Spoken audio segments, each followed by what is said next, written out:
Hello there, this is James S. Crofty, 1978, and watching the Folding Ideas video links down the underbar dissecting the film The Book of Henry, I can only assume that Dan Olsen isn't subscribed to Overly Sarcastic Productions, or at the very least hasn't seen their video explaining the Mary Sue trope, because if he had, or even simply agreed with Red about what constitutes a Sue, I honestly can't see how it's possible for him to have not drawn the conclusion at the end of the video that Henry in the Book of Henry is a Sue, or rather, a Marty Stew. After all, as that video also links down as the underbar explains, far from being a result of anything to do with the characters themselves, especially anything as superficial as merely being a woman who is good at everything, with whom everyone is in love, and who never makes mistakes, the thing that defines a Sue, the basis, essence, and raison d'etre of their Sue-ness, and thus of the trope as a whole, is that they are the gravitational centre of the story and its universe, twisting everything, including all logic, reason, and common sense, in order to portray them in the best possible light and maintain their position as the centre of attention and of the universe. That in short, far from existing to service the story itself is merely a stage which exists solely to show off the Mary Sue. Of course, this doesn't necessarily mean always portraying them as being inherently good and virtuous and never failing at anything they ever attempt, but always justifying everything that they do and absolving them of any responsibility for anything even slightly controversial, at the very least by doing everything they can to make us sympathise with them so much that we forgive literally anything and never hold them to account for their own actions. For example, Megamind, the protagonist of the absurd farce that is his eponymous movie, which doesn't even attempt to make any sense, precisely because its sole purpose is to subvert the Superman mythos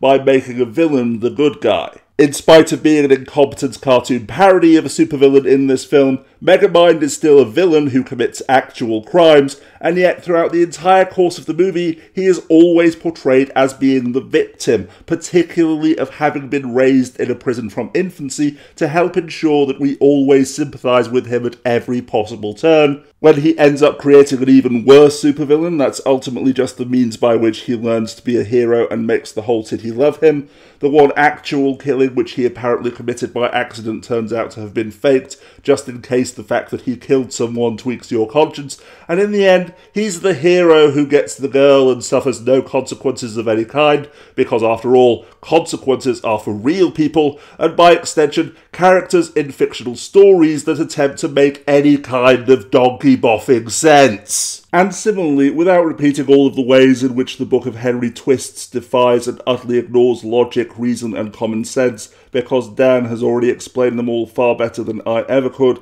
and leaving aside the fact that in spite of the desperate attempts to frame Henry as the responsible adult, in inverted commas, making up for the neglect of his emotionally stunted mother, no, his mother wasn't negligent, he was simply a self-righteous, arrogant, and domineering arsehole. When all is said and done, the writer desperately wanted to create a film in which a child planned the murder of an adult because he wanted to, full stop, and over the course of many years and countless rewrites, he added Henry's neighbour being raped by her stepfather and the school principal not doing her job until the last possible moment to help ensure that everything turned out perfectly, simply to give Henry a good excuse to want to commit murder, and even went so far as to add Henry dying of brain cancer halfway through the movie to cover up the fact that his supposedly perfect and foolproof plan could only have been carried out by an adult. Seriously, if Henry had attempted to buy the gun himself, his supposedly perfect plan would have instantly fallen apart,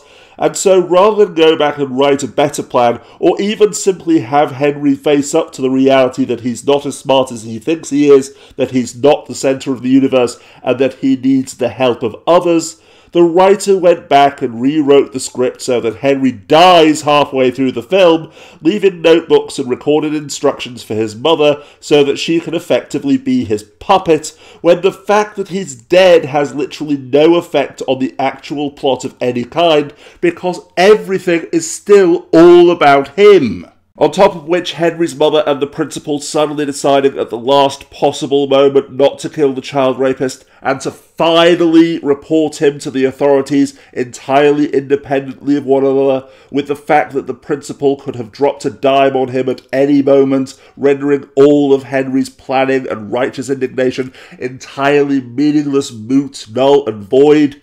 All of this was part of the creators' desperate struggle to portray their Sue in the best possible light, portraying him as being willing to do the right thing, in inverted commas, even through his puppet after death, but then not actually going through with it because having blood on his hands, even by proxy from beyond the grave, might have tarnished his splendiferous glory. On top of which, making him the centre of everything to the point of an audience of effective strangers giving his symbolic second coming a literal standing ovation at the end of the film, quite simply because showing off how great Henry is and everyone constantly reminding everyone else of that fact is literally the only reason why the movie exists at all. Once again though, as Ren explains in the video links down in the underbar, this is ultimately what makes a Mary Sue story a Mary Sue story, and notice that I say Mary Sue story and not a story with a Mary Sue in it, because when all is said and done, my friends,